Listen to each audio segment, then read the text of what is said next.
The Henrique debate, I think we can put to rest on the basis of whether or not you expect to see Wandering Emperor. Because if the answer is yes, Shieldred's better because you don't have to tap Mhm. it.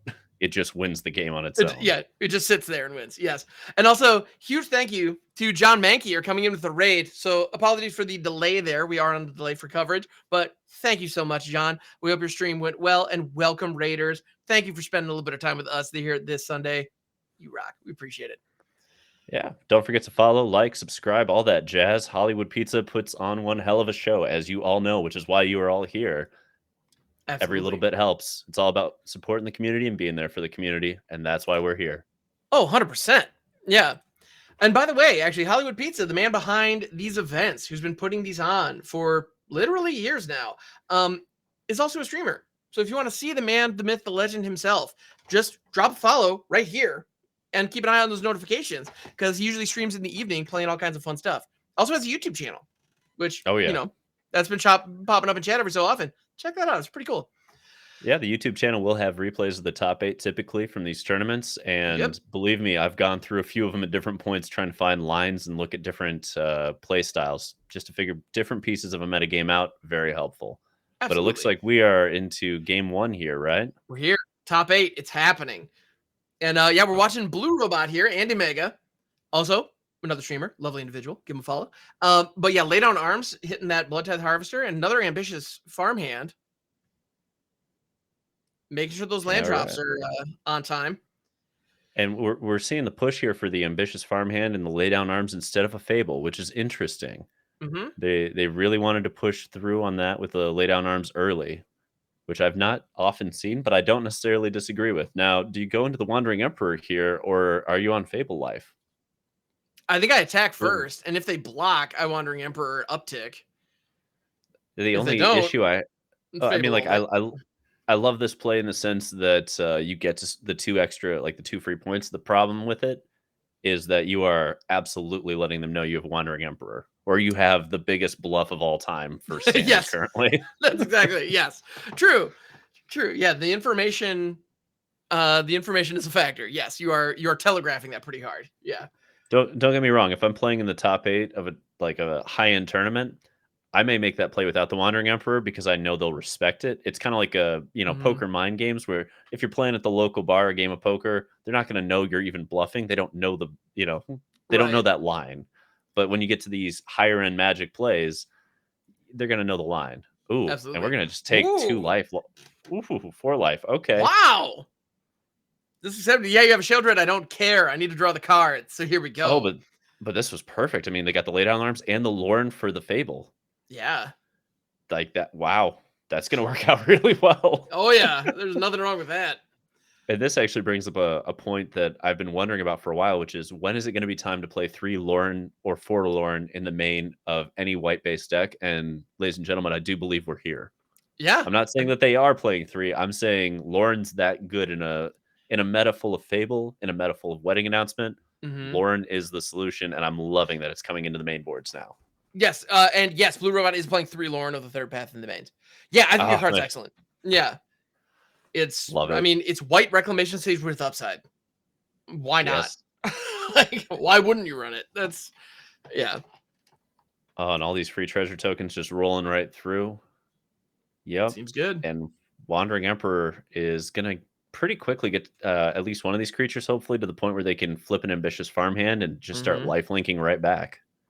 Yep. Do you play the Fable? You note that Flaying Phrase is a little bit behind on curve for lands, etc. Mm-hmm. And what did they discard for Flaying Phrase? Did they discard lands? I feel like they might have, which Um, seems a little rough, all things considered, that they're definitely. missing land drops. I don't know if they made that like classic Fable mistake where they're like, all right, I'll discard 2 lands because I'll draw 1. Like, And then don't do yeah. that. Just keep the land you need. Mm-hmm. Yes. I've made that mistake before where yeah, I'll discard like something and a land because I'll get another land. It'll be fine. It's like, yeah, you I, can't count on it. If you need the land and you have the land, hang on to the land. ooh, and the All right. Exile tap. Not even going for the Samurai to just see if they can get the blowout. Okay, it's again a more conservative play, but I don't hate it. Yeah, they didn't go for the samurai, or they could have upticked the reflection of Kiki-Jiki and go for the block. Okay, so we're gonna see, Yeah, yeah, one farmhand, invoke. one fable, and The Invoke is Emperor. evening it out, but Yep. at the same time, there's still a fair amount of pressure here. And if they didn't have the Mhm. Invoke, this game would have been over, in my opinion. Oh, 100%. And I love Andy Mega just accepting, like, yeah, you're gonna hit some of my stuff. So just Right? there it is. Let's Yeah, see. you don't. I don't think you play the land here. You're fine tossing it to Fable next turn. You've got lay down arms for whatever they do. It Absolutely. seems like a reasonable spot to just pass and move along. Yeah, you've got you have 3 treasures in addition to the untapped planes right now, and you have 2 of the shamans. So presumably, unless there's some kind of board wipe here, you're gonna have even more treasure next turn. So yeah, exactly. Pitching the mountain in this case, hold on to the mountains, don't pitch it to the Fable when you need them. When you Right. don't need them, absolutely. Yeah. And yeah, Andy Mega definitely does not need them. I'm just noting that the sleeves for both of them are fire based. I don't know if this is a new trend for top 8, but keeping track. Keeping track. We Okay. have a Chandra on one end, a mana little mountain symbol on the other. I like it. I like it. Yeah, absolutely. Absolutely. Oh, and max damage 9999 coming in with the raid. Thank you so much, Max. We appreciate it. It's been a blast watching you play. Oh, Giggs' command. There it is. Okay. Coming in, drawn into a Sanctuary Warden. That's pretty good. Ooh, and they even get the lay down arms for that Mm-hmm. first. Oh, this is going to be glorious. This is Oh, you all love the to see it. treasure finally coming together. Yep. Just like we planned. Just like we planned. Exactly how they wrote it up. Yep. And now getting the draw off of the Sanctuary Warden, so they didn't draw into a land, so they played the tri-land. Sure. Which makes sense because you want to hit 6 lands with this Boros deck. You Yeah, do. exactly. Because if you draw into another Warden, you really want to be able to mobilize it. Because the one is probably, the one is putting a ton of pressure on Flank Phrase, no question. But if you can really slam the door, you want to. All right, we're we're gonna see if Flaying Phrase has an answer for this Kiki Warden combo, because if not, the game's over. Oh yeah, 100%. All right, do you take it? Okay, Yeah, just going for the extra card, getting the going for it. advantage engine. I like it, especially because there is a Kiki, so like they kind of have to blow up the Kiki too, and possibly even more than the Sanctuary Warden now that the shield counter's off of it. Absolutely. And yeah, so Ambitious Farmhand coming out. Did you have the opportunity to, they have Coven online. Oh, and they're yeah. just going to flip it immediately. Don't even wait. Yep, They could no have got the doubt. Ganjo up, but why bother? Yeah. Yeah, you're at 14 life. They're not swinging in. Let's get that 3/3 online. Let's get the clock going. Let's make Kiki look even more of a threat. Ooh. Oh, there's a Brotherhood's End. Oh no. Yeah. Yep. Wow. Look That at was that. incredible. But Oh, look at this top deck. Andy doesn't even care. Let's go. Now, these are the top 8 matches I live for. Oh, yeah. Right? Oh my goodness. Yeah, I'm loving this. This is fantastic. I mean, that was beautiful. That was just beautifully done on both sides. Absolutely. Like twice now, Flaying Phrase has taken a board state that looked pretty damning and just said, nah, we're good. And just Right. corrected it. Oh, these Sanctuary Wardens, though, putting in so much work for Andy Mega. And I don't know how you get out of this one easily. Like, what's the solution? Your red mana is gonna hit for pain lands. Ooh. Yeah. There's not. Yeah, exactly. You have the Dragon Engine in the graveyard, which it feels like that's a good option, but you'd have to tap out and take 2 damage to do it. Like, yeah. So it was offline there. All right, those 2 Sanctuary Wardens in the deck, both of them coming on top decks at the exact right turn. I'll give the credit to Blue Robot on running hot there. Yes. Oh, 100%. That's, by the way, best advice. And like, here's the real secret to winning games of Magic. Just draw the cards you need when you need them. That's what it comes down to, right? As a very, very bitter opponent at an FNM once told me, it's better to be lucky than good, huh? Yeah, sometimes that's absolutely correct. To which I smiled and agreed, because Yep. that is absolutely how it works. Oh yeah. Oh, I would rather be lucky than good all day, every day when it comes to Magic, no question. And not that Blue Robot is not good. I mean, here we are in a top 8. They've been playing Magic all day. Like, you don't get here, even with the best deck and the best luck, if you're not playing well, you can't get to this level. You can't get to this point in the day. You just can't. But if all skills are equal and we have parity, time to get lucky a little bit. Oh, 100%. Yeah. Yeah, luck, it's funny. Luck makes a huge factor, like, when you're first starting out, when you barely understand the game, and at the top levels, you know? Yep.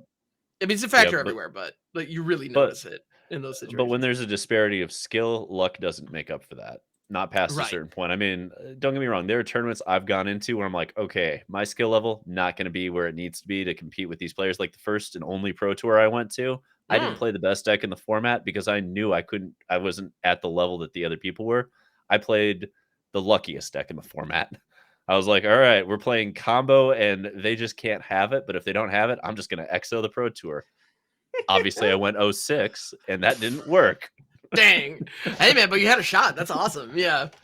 But I That's had fun. fantastic. I had fun, but that's the point. Like you sometimes you have to realize where you're at, like in the Mhm. pecking order of Magic. And if you're playing against all pros and you know you aren't at their level, I mean, maybe you play the deck that just has to run hot to beat them. And if you're playing and you have a higher skill level than your opponents, you probably take the deck that gives you more time and interaction, so that you can Mhm. use that skill level to increase your margin of victory exponentially over time. Right. Okay, so I gotta be honest, if I am Andy Mega here, I am snap keeping this. Oh yeah. Yeah, not even close. This is lovely. Yeah, this hand does everything you want it to do. It's got early interaction, it's got answers for Fable, it's got creatures, a little bit of pressure, good land drops. You're hitting up to 5 lands already. This is great. I'm Yeah. taking you even have natural coven based on what you have in hand. I'm taking Yes. this. Yeah. That never happens, but here it is. Yeah. And Yeah, I try mean, them on maybe one. Yeah. yeah, One of my maybe you favorite get turn ones. Yeah. maybe you get flooded, maybe not. We'll find out. But in the meantime, you're not dying soon. You've got time to figure out your game plan. Are you on the Cathar Absolutely. Commando, the Abrade, or the Ambitious Farmhand? That's a Ooh. question for this exact moment. Where you stand on this one, Ham? I'm leaning towards abrading that harvester, but yeah, you don't need to do that on your turn. But Right. yeah, Cathar Commander and Abrade both have flash, so that's pretty handy. They just use the Cathar Commando as the surprise blocker. All right. Ambush Viper just hit the Yep. battlefield. Fine piece of removal. Nothing wrong with that. Yeah. I Does remember good those work. core sets. I remember those Yep. core set drafts. Oh man. Fun stuff. Okay. And yeah, so at this point, Lauren is the 3-drop, but you don't have a target. The blood token, but I'm not spending Lauren on a blood token. Yeah. That's a waste of time. And I think it's important to note the Jetmir's Garden, you don't need to be playing that anytime soon. You have essentially 6 lands in hand already. That's probably going to get cycled at some point in this match because you Hmm. curve out around 6 anyway. Right. Yeah, if they were going to play it, they would have played it that turn, absolutely. But yeah, keeping it to cycle because they have plenty right now. And now Lauren gets to come out and line up perfectly against that Fable. Yep. This is the coming out party for Lauren yet again. Yep, yep. Here we are. All Yeah, right. so I find Lauren interesting because she has a number of there's a lot of stuff going on in that text box. You have the ETB, which is great in standard. You have the tap ability, which is great in commander and basically nowhere else. And then you also have vigilance, which is phenomenal in standard right now. So I think, Oh, yeah, she's y- an underappreciated card, and we're seeing her get some phenomenal, just phenomenal work done today. oh, she is all over vintage right now too. Oh, she is? Okay, I'm glad to hear that because yeah, Yeah, Lauren plus what is it? Spirit of the Labyrinth just means you draw 2, they draw 1. it's pretty good. All Because right. they just can't draw additional cards, so you play all your hate bears with it, and it blows up like everything in the format because everyone runs like 5 Moxen. You know what I mean? So Oh, sure. you're just blowing up lands left and right with Laurens and vintage. Yeah, it's quite Seems good. something. All right. Oh, this is awkward. There's a shield rid, but there's no lay down arms to deal with it. Yep. This is the nightmare. Yes, this is about as bad as it gets here. And a braid is in hand, which could deal 3 damage, but that's only 3 damage. That's not what you need. I mean, you're probably just doing double ambitious farmhand block abraded if you can. And if they see Uh, the double ambitious farmhand block, they should kill one of them, understanding there's an abrade coming. right. But whether or not both players are going to see these lines, that's why we stay tuned and watch, right? Absolutely. Ooh, Gix's Ooh. command. Ooh. That is savage. Yeah, cycling here, knowing full well, all right, I'm taking 2 and I'm taking 6 and following this up. But what choice Yeah, do this you is going to have? be Andy Mega's going to be going to 8. just to get to their next turn. Oof. And that's not a lay down arms either. No, drawing all these awesome card draw enchantments. That's not what you want to see right now. Are we just on Sarah Paragon to gain some life? I think so. Like, we're just Yeah. pulling back Ambitious Farmhand, thinning out the deck, and trying to gain a little bit of life when they die. Right. I mean, that's where I would go with this. Is just like, all right, Ambitious Farmhands, you are I don't die yet, and hope the Rakdos player doesn't have an Invoke to lock this game out. Oh my goodness, that would be devastating. Yeah, Invoke, I think here is, if it's not lethal, it's damn near. Right. Oh wow, yeah, that's not gonna go well. Oh man, a removal spell on Sarah Paragon, also a big deal. I mean, Andy's just trying to buy time, hoping like Blue Robot just needs one lay down the arms off the top, or else this game ends pretty much Infernal on the next Grasp. turn. Yeah. And there's the other removal spell, and that's going to be the game. Yep, 100%. No, this is 2 life, which is nice, but yeah, Shelly gets in for 6 here. There's 2 off the card draw. Shelly going to town, and that's game right there. Yep. No lay down arms. Ouch. Sometimes it be like that. Yep. Yeah, lay down or an Emperor off the top would have been awesome there, but alas, here we are. Well, that's why there's game 3. Oh, game 1 was interactive as it can be. Game 2 was Shelly takes it all down. She's been known to do game that. 3. Yeah. Do you go into the March of the Otherworldly Lights or the Farewells to try and shore up the Shelly issue? Or where do you think you go? Or is it an overcorrection to even care, knowing that you have Destroys? Yeah, that's the tricky part, because it's not that Blue Robot's deck here is bad against Shieldred. It's not. I mean, we have 3 Wandering Emperors. We have the lay down arms. I mean, you even mentioned, and Destroy Evil is in there too. You mentioned the line with the Abrade that could have, had the Gix's command not shown up, of course. So there were options. There are answers. So yeah, I think it might be a little bit of a hypercorrection, and it's not like this deck can't gain life either with things like Steel Seraph, or Elspeth for that matter. I don't know, because I mean, obviously Shieldred is a problem. If it sticks, I mean, you're gonna be in rough shape. Oh, and Test the Spirit Realm even. That to me is actually the spiciest part of this deck list, is the Touch the Spirit Realm. You think about all that it can do with the Sanctuary Wardens on the blink trigger and the Steel Seraph on the blink trigger. Put it in Lauren on the blink trigger. There's so many things you can blink with that little. Oh, it's like the Bone Crusher Giant of this format for this deck. Yeah. Well, and yeah, exactly. And the floor on it is it's 3 mana, exile a creature. And it does 2 mana exile a Fable token, right? Doesn't it exile a Fable token for 2 mana? Like that's it does. Yeah, blinks that's anything. not small. Yeah. That's not small. Yeah. No, I think Touch the Spirit Realm is just, it's funny. People run it when they're trying to abuse prototypes, which is great. That's one way you can use it. But I think it's just generically good in this format. Like, I think it's better than a lot of people give it credit for, because ETBs are all over. Targeted removal is all over, as are board wipes, and it can protect anything from those. Like, in addition to removing your opponent's threats. So I like that card a lot, and I think people are sleeping on it. So I appreciate that Blue Robot has at least one in that list, Absolutely. And playing phrase here with Mulligan going to 6, keep for 7 for Blue Robots, aka Andy Mega.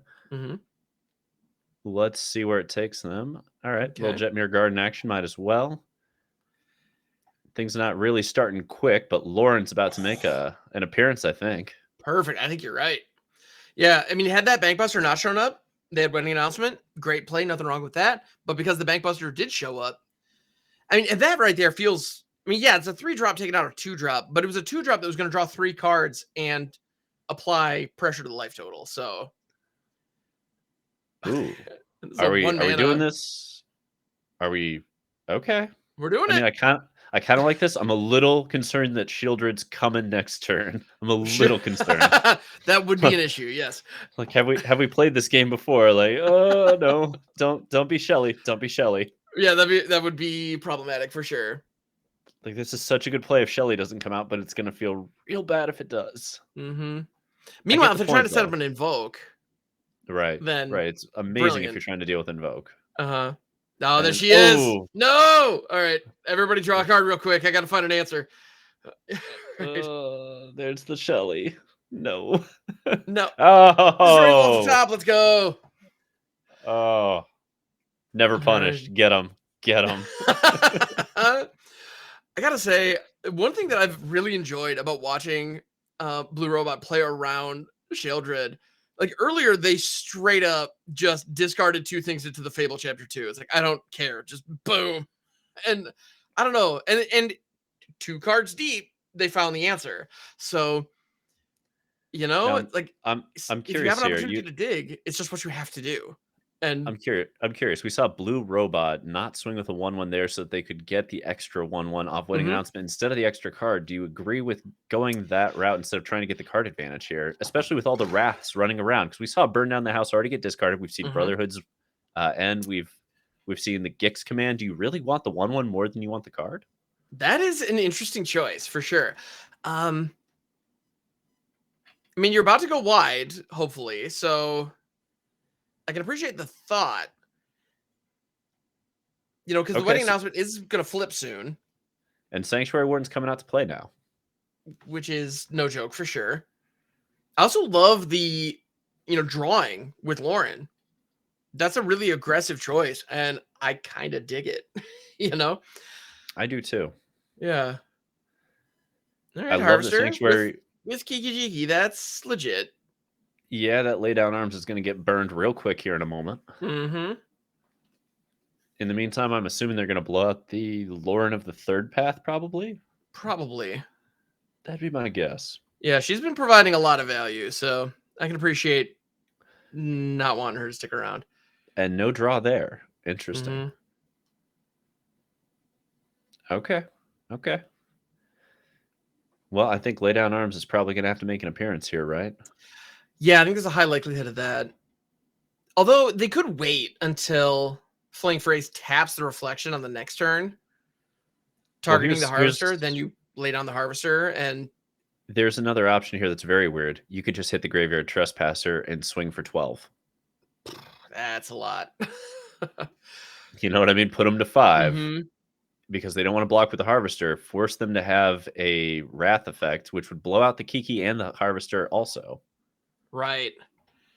But they're gonna kill Kiki here, which is fine. Like I'm certainly not mad at that. No, I'm not either. Yeah. I'm probably still swinging all out, frankly. Oh, sure. You need to. I mean, at this point, Blue Robot is setting up a very aggressive board. They need to take advantage of that. And all right, and this is kind of honestly, that Fable is also just kind of invoke protection. Why are we crewing the Bankbuster? The Bankbuster has summoning sickness, yeah, so that's not going to affect. Not going to accomplish anything. Okay. Just the Warden. I guess with the lay down arms giving 3 life, this makes a little bit more sense. Okay. Because yeah, you would lose. You'd lose some bodies on the swing. Right. And you'd only take out the Blood Tithe Harvester. Right. Right. Okay. Okay. More Fables, sure. You see why Lauren's so important to have as a 3 of in these decks. Oh, goodness, yes. And it also blows up the Flesh Gorgers, worth noting. Yep, all fine Lauren targets. So if I'm Blue Robot here, I am discarding both of these. Both the land and the farmhand. Like 2 good cards, but we can do better. And we did. We did much better. We done so good. Oh, yeah. It's not bad. And now as long as that Treasure Goblin is on the attack, well, they're going to play the farmhand instead. So that's going to get him the land. Guaranteed. That makes sense. That makes sense. You're setting up a bigger game here. This makes sense. I think you're just bashing through with the Warden again. Really, we're doing Bankbuster too. All right. I'm not mad at this. Yeah. I don't know that I don't know that I'd tap it for crew. Okay, I'd crew it that way. Absolutely. Because you can swing the 3/3. Why wouldn't you? You know? Absolutely. The 3/3 that makes you the treasure. And now the Bankbuster is also a creature, so you can remove one of those counters from it to draw a card. And this is 14 points, so it can't be ignored here. Yep. Oh, I'm loving that. I forgot about that Warden and Bankbuster as a creature synergy. That's beautiful. It's pretty nice, yeah. Yeah, and they've gone wide enough that they're now just saying you need wrath effects to get Yep. back into this game. And even if there are wrath effects, look at the sheer advantage coming in.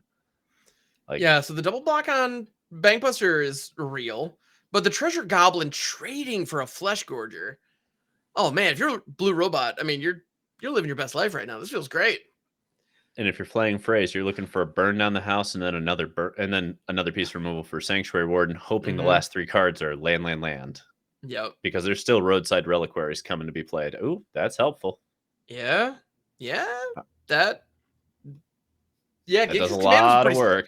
Pretty good hit there, no question. Yeah. Better than burn down the house in many ways. Although the Mhm. Sarah Paragon's going to start taking over if there isn't a solution for it within right about now. Very true.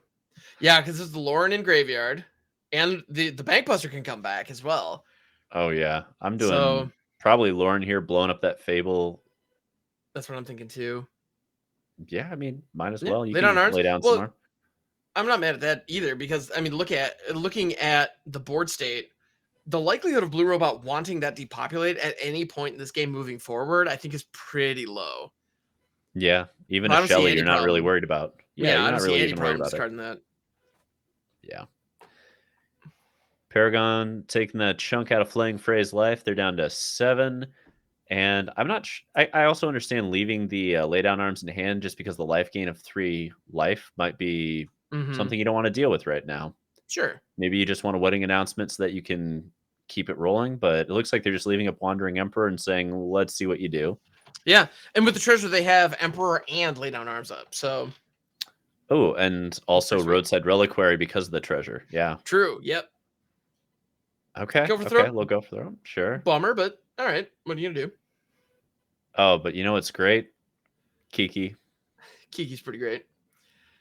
Now Kiki Yeah. can't copy Lauren, unfortunately, because Oh, Lauren's that's true. legendary. Yeah, What a bummer.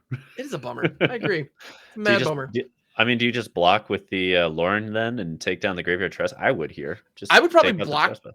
Yeah, I would block with Lauren and uptick Emperor to give Lauren first Yeah, strike. That's what I'm feeling. absolutely. Yeah. Absolutely. And then you're threatening lethal on the swing back by upticking Mhm. again. And then yeah, you can. Oh, okay. That's not where I would have Alright. gone. I would have gone for the lethal play here, but to each their own on it. And I feel like Blue Robot's got pretty good odds regardless at this point. Yeah, yeah, they're playing a little conservatively here, but doing what they got to do. It makes some sense. Like there might be a wrath effect coming off the top with these Fable, Blood Token, all of that, which is kind of what it takes for Flaying Phrase to think they're back in the game as a wrath effect. They didn't discard, so they got one. Yep. Okay. Okay. Brotherhood's End. Now, do you throw the Emperor to uptick to either save Lauren or Kiki here? That's a good question. I don't know that I do in this particular instance. I would probably be more tempted to sack the Roadside Reliquary, draw 2 cards. Yeah. Because the Emperor is going to get hit out anyway. Or just do Emperor on end step. Yeah, you'll get a 3/3 on end step. Yeah, absolutely. Oh, and they're going to swing. Oh, let him swing. Let him swing. Yeah. Let's go. Punish. Get the 3/3. Get that 3/3. Oh, it's going to feel so good. Yep. There it is. Right after they top deck Bam. the exact card they need to stay in the game. Still punished. Still punished. Yeah, here comes the Roadside Reliquary. Drawing a couple cards. I mean, good luck climbing back into this one. This is just so hard to climb back into at this point. Yeah, and now with the Samurai being a 4/4, even a Brotherhood's End off the top isn't going to do it. And we're going to see 2 more 2 2s about to be 3/3s coming in. Yeah, and Fable flips, but Lay Down Arms is just sitting there. So yeah, I mean, Blue Robots. I mean, they just took control of this game. And the loneliest depopulate just sitting there. Yep. Yep. And Invoke? it's an Invoke. I have never seen a less frightening Invoke Despair. Yeah, sure. Interesting choice getting rid of that. Yeah, I probably would have kept the Anthem effect. Right, just to get the win right here, because with the Wandering Emperor, that would have been a W right now. Yep. But regardless, good luck beating the board state anyway. You know what I mean? Yeah, exactly. Like, we got 5 cards in hand. We've got a Wandering Emperor on end step with an Anthem in play. I Right. don't Yeah, they're just foresee so this far being a ahead. problem. Yeah, and I And mean, and they're let's taking 2 damage to use that Infernal Grasp with a 2/2 on board. Yeah, that's that. Yeah, Phrase knows it too. Yep. there we go. All right. Well Wow. done, Blue Robot. Moving It's a good forward match. over the Rakdos Menace. All Boros. right. I mean, Yeah. I'm curious if the Fable is worth pushing into red and diluting the mana base for laydown arms. And I don't know Mhm. that we're going to have the answer to that right away, but I am fascinated by it. And in the meantime, this is going to be a great matchup. Boros mid range versus Jund Sacrifice. Here we go. Oh Here yeah. we go. Well, and to that point, there's actually one land that I think is super interesting in this list, which is Sacred Peaks. So Blue Robot is running 2 Sacred Ooh. Peaks. If you're not familiar with the name of that card, I can't blame you. It is the white-red dual common land from Dominaria United that is typed as both a plains and a mountain. But it just enters the battlefield tapped. It's just one of those bad common tap duels. But it's typed. So it counts towards Lay Down Arms, as does Jetmir's Garden, because it's also typed and it provides the duels you're looking for. So those are interesting. Yeah, that's very interesting. But yeah, here we go. So double Lawrence, which I have an opportunity to be pretty freaking good here, if I'm honest. Not right now though, because they would just be a 2/1 for 3. The Gala Greeters instead of the Anvil here makes a huge difference. Oh my goodness, yes. Oh, had the Anvil shown up? Yeah, and Automaton looks good too, but that ward makes a huge difference. And that's also, if you've not, obviously a lot of people haven't, if you haven't seen why Patchwork Automaton's in Vintage, it's the ward. It's almost hexproof in that format, weirdly. And you're seeing it right now, why it's so important to have that ward, because Lauren can't hit it. So Aganjo blasting the Gala Greeters, I think, is fantastic. You know, getting that thing off the field, and you're preventing 2 damage, but you're also preventing a whole world of hurt that might show up later. Okay, and Lauren's going to come down and blow up that synthesizer. That makes sense. Yeah, so Murloc's going to get a card here, but they have to spend it this turn, which they can't do, so no value there. And now they're presumably going to cast some kind of artifact, knowing their deck. So the Patchwork Automaton will still get to attack here. I think part of the reason for this play, for those wondering why the Paragon didn't come out, you just protect the Paragon one more turn so you can get the Aganjo value off of it at a minimum. And I think that's the reasoning for it. But this Patchwork Automaton looking scarier and scarier. Oh, yeah. Well, and so now, you know, Andy Mega has some choices. You can block with Lauren, which would put Lauren in the graveyard, which means once the Sarah Paragon is live, you can pull it back out. But the likelihood of Sarah Paragon coming down next turn, I don't know. Because you also have a shot at the lay down arms. You can pay the ward cost. Or destroy evil for that matter. That works too. Okay. This isn't the route I would have gone, but I can appreciate it. The route I would have looked at is Sarah Paragon into the land so that you can get a Lauren plus the ward cost for Patchwork the very next turn. And you can just chump block the Lauren into it because you can get it out of the grave with Paragon if they don't kill it, or you have the one from your hand if they do. But I understand that Destroy Evil, also something that looks rather excellent here. And to be fair, if you're looking at Noble Murloc's deck list, Destroy Evil doesn't hit that many things. True. So it's a card that's probably going to get sideboarded out here. But the fact that the Patchwork Automaton just got so big, it was able to take advantage here. Let's take a look at the deck list. Yeah, I mean, okay, Gala Greeters can get big enough. Patchwork Automaton can get big enough. Teething Wormlet can get big enough to get hit by it, but nothing comes out big enough to get hit by it, really.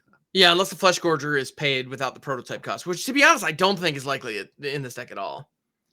Because, yeah, Murloc is wanting to stay low to the ground and stay aggressive, so they're going to play that out for 3 pretty much every time, I would imagine. Alrighty.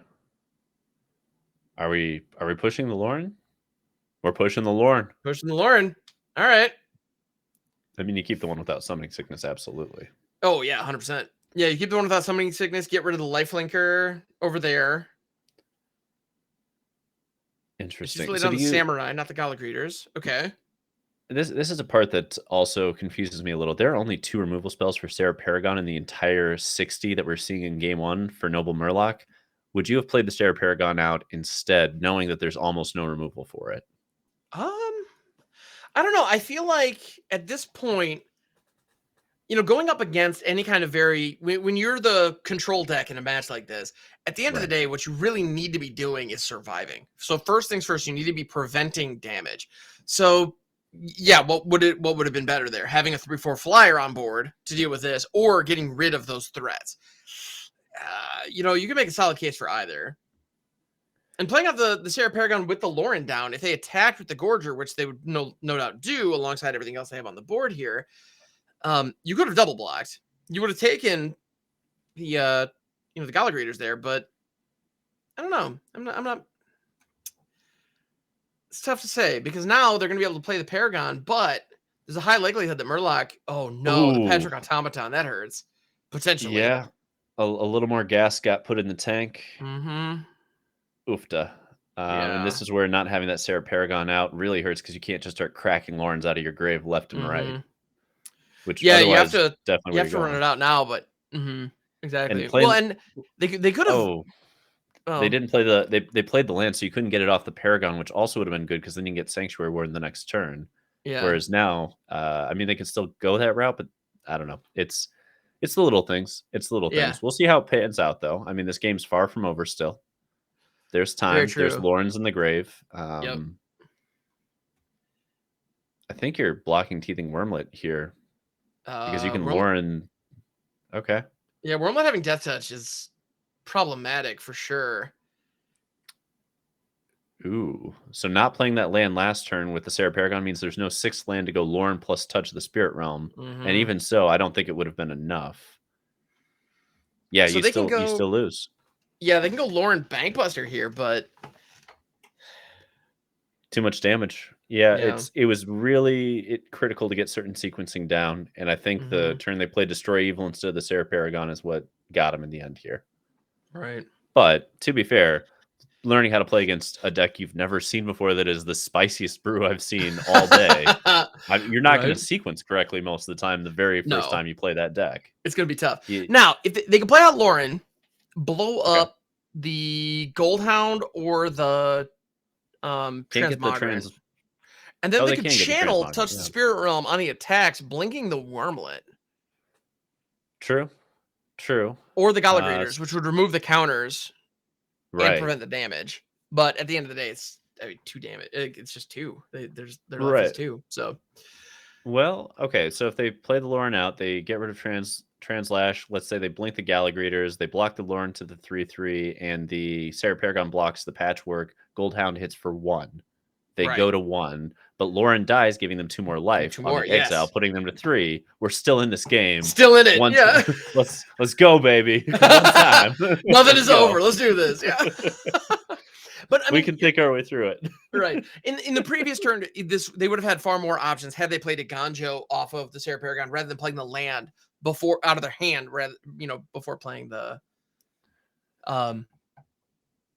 before playing the Paragon. But let's see. I think that'll seal it. Yeah, I think that's it. It had to be a Touch the Spirit Realm channel. All right, dang. To be fair, this is round 10. There are errors that are going to happen on round 10. Sure. That's worth noting. It's been a long day of Magic. Absolutely. Yeah, no question about it. And that's always why I enjoyed the last rounds of I don't know how many Grand Prix you ever got to play in back when they were a big deal, but that's what I always liked about the final 2 rounds of a Grand Prix is you could watch some of the best players in the world just screw up over and over again because they're tired. There's mental fatigue like crazy. And it's just interesting to watch it play out like that. Yeah. So that Lauren trigger isn't going to get a chance to go here. Yeah, because the trigger would go on the stack, but they're going to be gone before. Yeah, they're going to be out before that goes through. For those who aren't aware, there was a time in Magic where until the phase ended, you didn't die. There was that time. I was not aware of that. That's interesting. This is way back, and this is before my time. This is back around the era of Unlimited Revised, I believe. But there was a time where until the phase ended, you were alive. So there was a deck that you went negative in life to kill the other person, and then pass it would drain life, and then you would pass the phase after you drained all the life. That's hilarious. I was curious how Channel Fireball. Well, you can't pay life you don't have, though, right? Well, Channel Fireball wins on the That's its own basis thing. of Yeah. no, it's just Black Lotus, Mountain, Yeah. Channel, Fireball, and you have exactly enough to take 19 and deal 20 on that basis. That was the old Yeah. combo. That's. I got to be honest. I love that things like that exist. From back in the day. That's just delightful. Oh yeah. Oh yeah. Yeah. And for people that are thinking that this standard is like, I don't know, meh, whatever. You haven't been around for the really rough standards, all right? This is a good standard. This is a Oh lot of yeah. fun. Well, I've and I've been around for the rough ones. 100%. And even throughout Magic's history, there have been some super rough standards. No question. Oko standard comes to But mind when you could it's play fun. Oko or you could play Oko. Yeah, it's funny you mentioned that because I'm thinking like super rough standards from back in the day. I mean, you had like affinity nonsense in original Mirrodin. Yeah. Like Disciple of the Vault having to get banned alongside all the artifact lands. I don't know who thought those OG artifact lands were a good idea, but whatever. Um, but at the same time, yeah, even in the last couple of years, we had the Oko meta where exactly you played the Noxious Grasp Sultai control deck that specifically destroyed Oko, or you played Oko. Yeah. That was it. Those were your choices. Like, Do you remember Wizard's statement on that one? oh, what was the? When they released it and they did the banning, they're like, okay, so we didn't actually make our opponents stuff elks. We didn't realize that was a good idea. Yeah, I was like, really? oh, You put no. removal on a plus, and you didn't think people were going to use it? Like, what? Oh man! All We right, just thought you'd so animate your food. Like, no, that's right. of So course not how people are using it. What are you doing? Anyway, we have yeah. Murloc here, and it sets up perfectly for Blue Robot. Yep, Mhm. Lauren on that anvil, just like we talked about. That's the play you want, and they've Oh got yeah, it. So that's the turn 2, turn 3 that you're hoping for. Anvil can sack itself to ping for 1, but Murloc's also sitting on a ton of pain lands, and that damage is going to add up quickly. Yeah, Murloc's deck definitely wants to be the aggressor. It wants to be in the driver's seat, and it wants to be applying the pressure. And based on these first couple of turns, Blue Robot's, in a position to do some, apply some pressure of their own. And this Abrade is a Braid fine plus answer. ambitious. Like we are seeing a perfect curve out here from Blue Robot, being able to do this ambitious into planes, into a braid, knowing that Sanctuary Wardens 1 and 2 are waiting and another piece of removal in hand. It doesn't get much better than this. It really doesn't for Blue Robot. Oh yeah, and with the Braid, both of these modes destroy that Flesh Gorger. You'll love to see it. Yeah. And to be clear, if you wanted to, this was a choice. They also could have just flickered the Lauren. But true, yes. But I like holding back the Touch the Spirit Realms because you can flicker Sanctuary. You can do so much more with it. You might as well keep it. It's premium removal. A Braid, not as much. Absolutely. All right. It's a little Ronin action.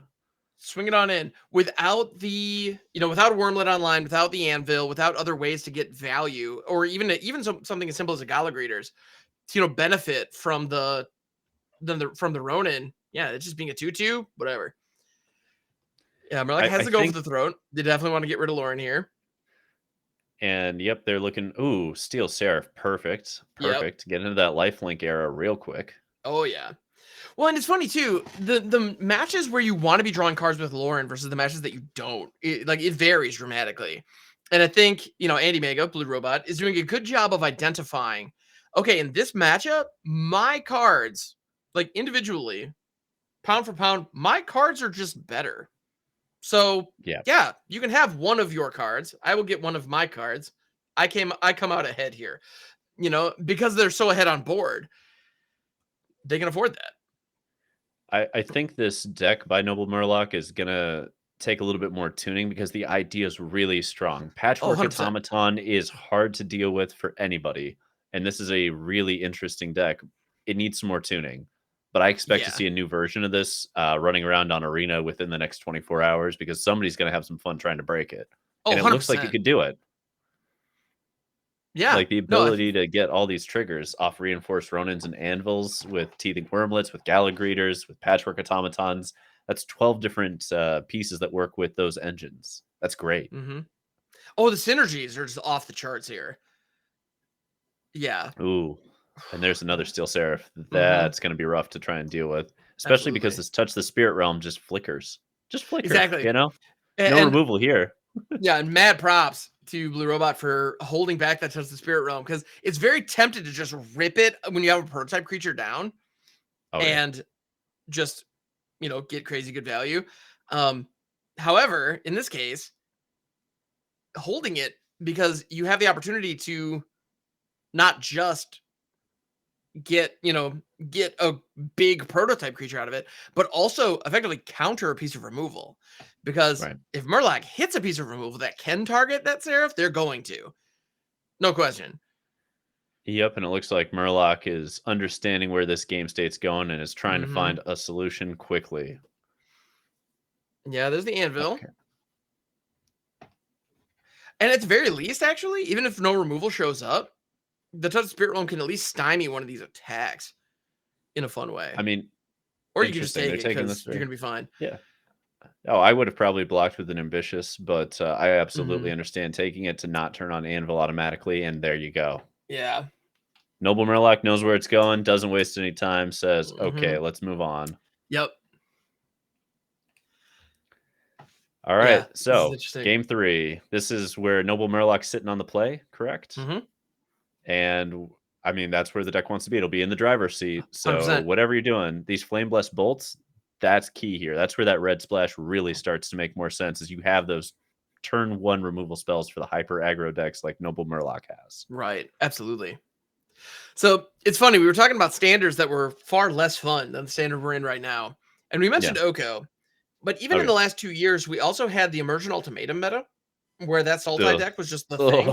Oh, oh, yes. Remember that? Yeah. Yes, I do. I do. That was painful. Oh, Yeah. Turns God. out 7 mana, you win the game is pretty good. Yeah. The What choice I between hated about Vorinclex, Professor Onyx, and Ulrun's Epiphany. It's like, oh, I so mean, what I hated about let's that lose. card and that combo was that it didn't win the game on the spot, but it Hmm. basically did. And at the same time, it just said whatever you played, like you could trade resources all game, have a really interactive game. Never mind, here's an ultimatum. We're done. Yeah, we're done. We're done here. Well, and the other one that did that was the Ulrun's Epiphany, like, is it combo deck? That was the other one that just was all over the Right. place. And so, yeah, Invoke Despair hurts, but it doesn't hurt nearly as bad as an Emergent Ultimatum or Galvanic Iteration into an Ulrun's Epiphany, in my opinion. So, So anyway. kind of a slow start from Noble Murloc, but we are land short over on Blue Robot. A top deck land is needed Hmm. Yeah, they badly. really wanted an ambitious farmhand or something of the like there. They did not find it. That Cathar Commando is a pretty handy piece of tech against that Flesh Gorger, though. Yeah, yeah, it's gonna Something. have to come out and do some work because it's gonna have to come out Ouch. and do some work. Yep. I actually would have swung there because you get 3 free points of damage before you have to sack it and blow up that Flesh Gorger, which has Menace. You're not blocking it. You might as well No. get the 3 points in. And if they True. block it, winner, chicken dinner. Yeah, then you don't take the 3 for the ward. Exactly. Yep. Yeah. Yeah, and Late on Arms All right. well, Late on Arms can only hit 1-drops. Fortunately, Well, it's a that sorcery, Ronin isn't is it? in fact a Is 1-drop, but they do get a block here. So, okay. really we're blocking there. Okay, are we blocking and then sacking? Okay, Yeah. good. I was like, oh God, please don't miss this. Yeah, I mean, the Cathar Commando on the Gorger, you have to, because it's going to hit you for 3 regardless. So this is going to prevent them from gaining life and you get rid of it. So, yeah, you just have to. It's just part of the deal. All right. Can they top deck the 3rd land? It's coming down to it already. Mhm. Like, is game 3 going to be a mana screw game or not? Because this is where we're Oh, at. man, that would be such a bummer if that's what this came down to. And it might.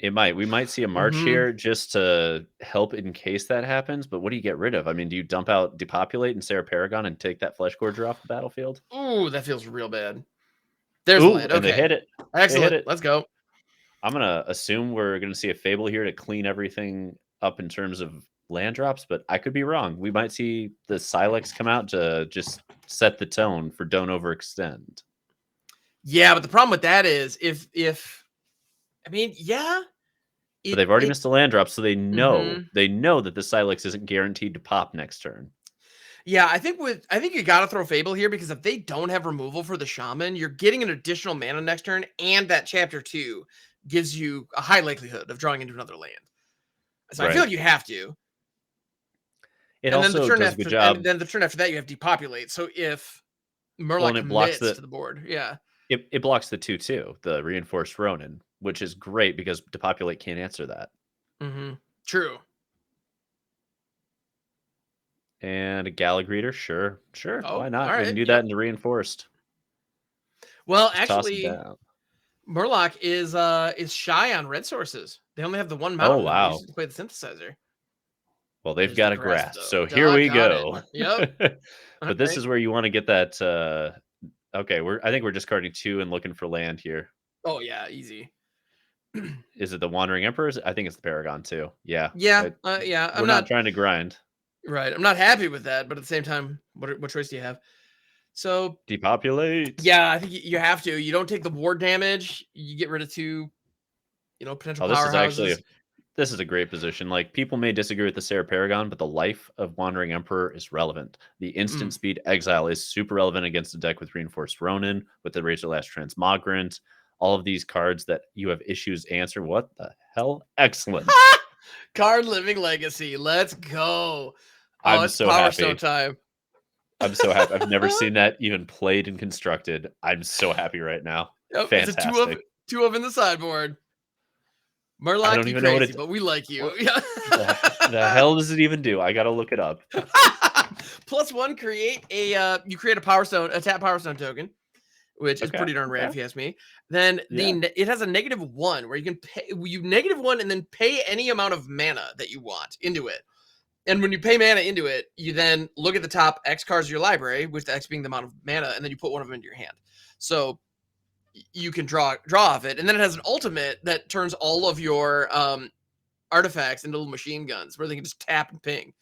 So if you're just doing I love if it. you're plussing a ton and just creating a ton of power stones, especially if you have benefit, if you have ways to take advantage of artifacts being present, like the wormlet and whatnot, then good things happen. I mean, I love where the Karn is trying to go in a deck like this because if you emblem in a deck like this, wow. Oh yeah. Wow. The problem is that Murloc is going to overextend a little bit here and get just blown up by these Wandering Emperors. Yep. So yeah, the one wandering emperor comes down. Takes it, but Yeah. Steel Seraph's about to get copied because Kiki's running, and that'll blow up this Karn pretty quickly. Yep. All right. Right. Go for the down Karn's, tick. how much mana are we spending? Are we spending all 5 and just going for it? Okay, just 3. 3. We know what we're Leaving looking 2 up. for. We know what Fair we're enough. looking for. Just need a little bit more in terms of a threat. I like that. His marker's fine. Yeah. Yeah. All right. Are we going to see the full Seraph? Nope. It's We're interesting, wanting but to no, they copy definitely Seraph want to and be get able to going. copy it, which fair enough. Oh, Free and that's going to combat. take down Karn. Yeah. Putting the counter on the expendable token, which is rarely correct, but in this case, absolutely is. Because you do lose that counter at the end of the turn, but they lose their planeswalker as a direct result of you doing this. So, And you gain 4 life at the same time. This is quite something. Oh yeah. And then you can lay down arms the Razor Lash if you want to. Which Get rid of the personally I would Transmogrant do here, but to boot. Which Blue Robot chooses not to do. It'd rather keep up March of Otherworldly Light. Because they can now March of Otherworldly Light the Ronin when it comes down, if it comes down. It probably will. It feels like decent likelihood of that, yeah. Especially with Wandering Emperor down. If you're Murloc, you definitely want to get Emperor off the field here. Either way, Blue Robot, I think, is this close to stabilizing and pulling this one out. I mean, it looks, granted, Double Murloc, 20 life, but when you have these 3 pieces sitting on the battlefield, you have the Emperor, you have the Reflection, you have the Steel Seraph. Oh my God, there's a Skitter Beam. Never mind. Here we go. Oh, that changes things. All right. Let's go. Unfortunately, they're all 2/2s, which isn't going to do much against these 3/3s that are just sitting down. Right. Oh man, 1, 2, 3, 4, 5, 6, 7. They were only 2 mana away from casting that all the way at 9. That's quite something. Yeah. Okay, so they are all in on we are killing the Emperor today. Yep. Gotcha. That's what you got to do. All right. Steel Seraph going to put in some work here. Yep. Yeah, I'm going to block the Battalion's coming face because Emperor's toast regardless. Yeah, and you just take out the other one with the March? Sure. I suppose you can go this route. All of the tokens are copies of the Skitterbeam Battalion, therefore they all have a CMC of 5, or mana value of 5. So awesome. It feels like, oh, it's a token. I can pay 0. Unfortunately, that is not correct here. Yeah. All right. Take a little life. And the skitter beams are not targets for sorry, where's it going with this? They could not do anything with the I'm blanking so hard. Remember doing lay down arms. Because again, CMC 5. They only have 3 or they only have 3 planes presently. Right. So lay down arms does not have any viable targets right now. Now that samurai that they're about to create, that thing does not stand a chance here. But no, yeah. Not even a little. And No. Wandering Emperor is coming to play here in a moment. Oh, you betcha. So here we have a synthesizer. Murloc looking for some more action. You know? Like, can Murloc grind through somehow? Is that even a thing? This is quite a position to try to get through. Mm-hmm. Well, yeah, because the Reflection is going to make another copy of Seraph, which is, a 3/3 that can block very comfortably. And Emperor comes out. So, like, even not knowing the Emperor's here, I'd be shocked if Murloc... Well, okay, Murloc's going for the attack. I mean, they're playing an aggressive deck. Oh. We're waiting for the Steel Seraph on end step? Is that where we're at? That's what's happening, it looks like. Okay. Just going for all the life gain and drawing some cards. Not doing the Emperor. Okay. Interesting.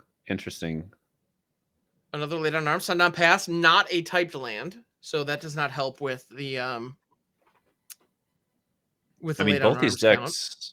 Both these decks are just grinding at a very high level. I did not expect this level of grind out of Noble Murloc's deck. I kind of figured it would just fold in on itself. Yeah, it definitely looks like, in the quick games, it's really well positioned. But outside of that, yeah, I was not believing. But, let's get some work done here. Yeah. Well, there's just nothing but removal for artifacts basically sitting around in Blue Robot's hands. So we'll see how far it can take. But 3 cards in Noble Murlocs. There's still some action to be played here, folks. Mm-hmm. All right. The anvils come out to play. Okay. Do we have answers for Kiki or Seraph? Because you're going to need answers to at least one, if not both, moving forward here. Well, Cathar Commando is interesting because the Kiki-Jiki can make copies of Cathar Commando. Well, it won't be able to now because the mana's tapped down. But they could flash in the Cathar Commando and next turn start copying it with Kiki-Jiki to just blow up everything. And that's pretty fantastic. I'm really curious about this move with the Emperor, given that there's an anvil out. Why not just make the 2/2? Yeah, I think making the 2/2 was correct there. And are we should be copying the Steel Seraph, not even on end step here. We just copy it, block the other 2/2, and we're fine. I don't know. Maybe it's not worth as much. I mean, I'm not doing the math here as hard as I probably should be. I'm right there with you. Yeah. No, I would definitely consider doing it, but 3 lay down arms. Do you want to put your opponent to 21 life? At this position, I would rather not. That's right. Call me crazy, but yeah, that's not my preference. All right, farmhands gonna go grab a planes. I bet they wish they still had the Skitterbeam Battalion. Mm-hmm. Look at those. I mean, the mana totals. Just yeah. Yep. All right, so it's a weird position because, like, on the one hand there's laydown arms, on the other hand you can pretty clearly see that Blue Robot just wants to race and doesn't want to give Noble Murloc any more life. They want to keep it on a 1-turn clock, and with this much lifelink, why not? Right, 100%. Pretty much no downside. Yeah, and now they have the Cathar Commando up. They have the ability to, make copies with Reflection for blocking purposes. They can also channel that Touch of the Spirit Realm, which, while those Skitterbeam tokens do have the 5 mana value, they are still tokens. So if they go into exile, they poof, they're gone. So, Karn, blinking Living that, Legacy, it would just be gone. The second copy comes to play. Yep, here it is. Is it going to be enough? I think they have to look for like just a removal spell. So we're looking at literally pay 1 and hope it's it. Like top, that's the top right deck, off the top. Did you get there, Noble? I hope you did. I want to see, yeah. right? Like, can you keep it going? Oh, Power Stone Fracture. but here is the spice. Touch the Touch Spirit of the Spirit Realm. Realm. There it is. And that's exactly why Blue Robot's been holding it for Going to the finals a moment with like Touch the this. Spirit Yep. Realm. Oh, I love it. I Wow. love it. And it's going to flicker back in as the biggest version, too. Yeah, that's going to be a 5/4 flyer coming in on end step. That will no Almost doubt enough to have win. lifelink or vigilance or whatever they wish. Yeah, actually, the correct play here is you block each of these so that when it comes back in, Wandering Emperor can plus it, and you win on a 6 damage swing, right? Well, or you just keep reflection down so that it comes down and you just make a copy of it and just go to Oh, town. yeah, it's all right. All right, all right. We don't need to go for exactsies. We can just get there. That's a fair point. Just go big. Yeah. That Touch the Spirit Realm. Love it. And those lay down arms. I mean, kudos to Blue Robot for not using them. You know, it would have been very easy to rip those at a couple of different points just to, you know, kind of maintain dominance in the trenches. But that life gain, that was Didn't a get factor there. spooked. Didn't Yeah. get spooked. Just No, kept there were. rolling. This video is brought to you by MagicJank.com, the spiciest cards for your sauciest decks. Buy and sell Magic the Gathering products and gear today on MagicJank.com. Looking for the latest comic book to add to your collection? How about the last card for that Magic the Gathering Commander deck? Well, the comic book stores got you covered. Shop online at comicbookstore.tcgplayerpro.com or come in person at 30 North Main Street, Glassboro, New Jersey. Pizza people, are you enjoying the content? Don't forget, subscribe to the channel. It's free. Hit that bell icon as well. That way, anytime any of our new content comes out, you're able to see it right away. Hey, leave a comment down below as well. Tell us what you're going to play in the next event, or tell us what you're enjoying about the video. Don't forget, check out the description too. We've got tons of great content down below, and on top of that, we're going to have our tournament schedule too. So get in on it. Hope to see you. With Shelly, though, you know the first one's going to get killed. Like, And you what can I count on it. find, I'm looking at Lordan's deck here, and what I find most interesting, I think there are two things of high interest. One, this is built like the Rakdos deck from Explorer. If you look at the card selection, you look at the curve, and you look at where the removal is placed, it is built very similarly to the Rakdos Explorer curve out archetype. Except you go a little bit bigger because you have invokes at the top end, right? Right. Lily of the Veil in the main, also an interesting choice in a format with wedding announcements. That is like wedding announcement is to Lily of the Veil in this meta what Lingering Souls was to Lily of the Veil in past metas. Sure. So it's an interesting choice to see that going in the main of a Rakdos list right now. I don't know that I would do that, but clearly it's worked out, right? Right. Yeah, absolutely. We're in that situation where any one of these competitors at this point, I'm not going to tell them they're making a wrong decision because like it's clearly Yeah, they working made it just to the fine for 'em. finals. Yeah, They made it to they're the doing a great finals. job here. Yeah. Right.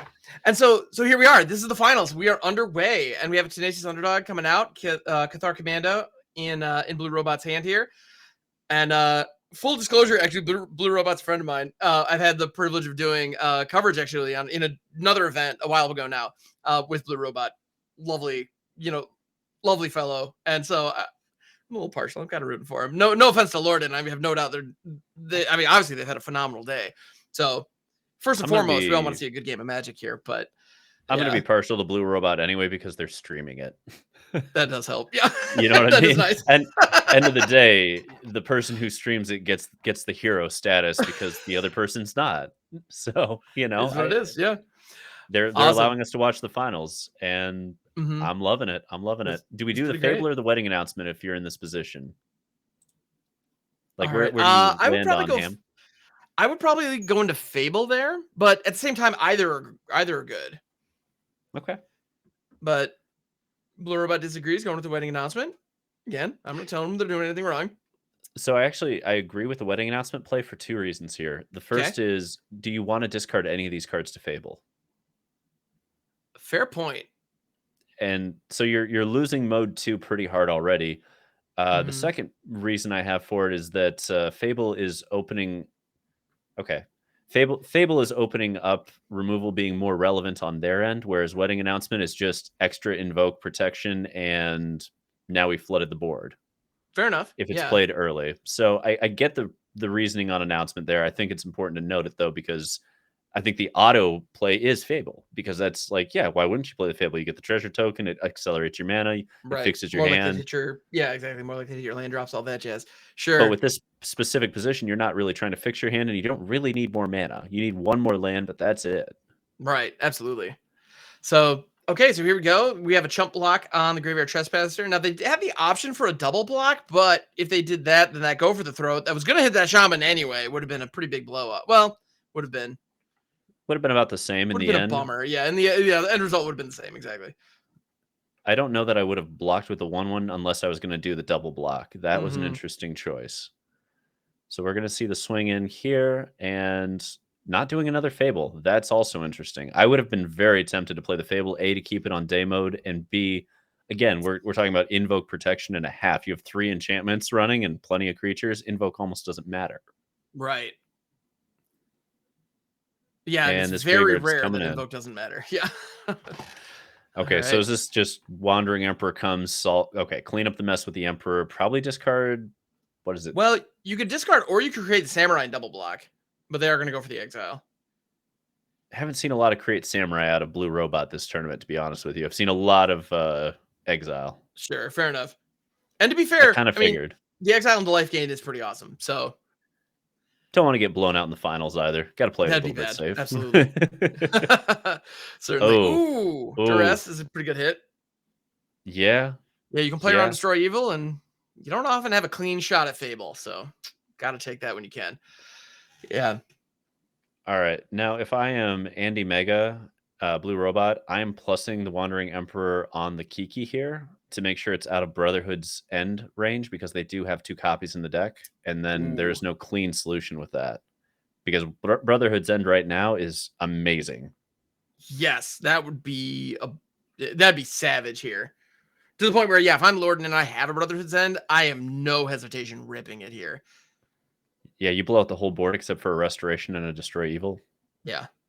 There it is. And there it is. Oh, you hate to see it. You hate to see it. Yeah, Restoration and Wedding Festivities are there still, but what good are those going to do you?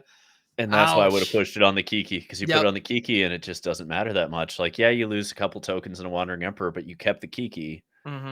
Or you force them to deal with the Kiki. Right. Okay, so we've got...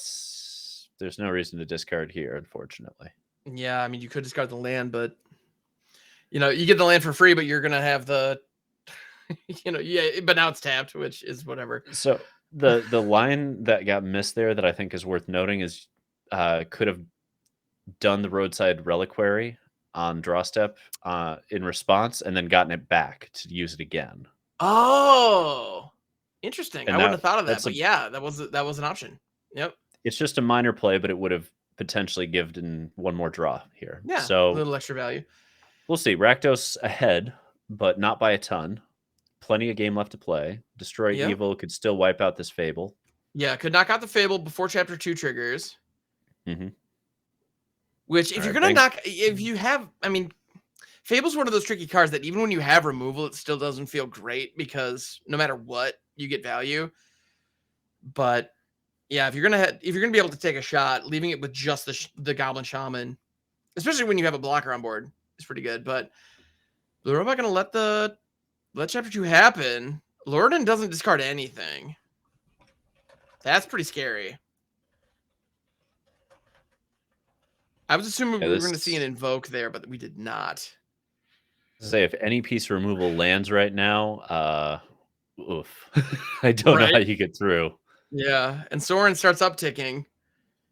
Yeah. Which you don't love seeing. Okay, good top deck here on a Wedding Announcement. You push out. You're going to push at the Sorin with the Architect, get that free 1/1, little bit of Invoke protection. And I guess it's 2/2. Yeah, that's... I mean, we're still in it. We're still grinding. I'm not sure why the Destroy Evil waited for Fable to get the draw discard ability. I'm assuming they're worried about Sheldred, maybe?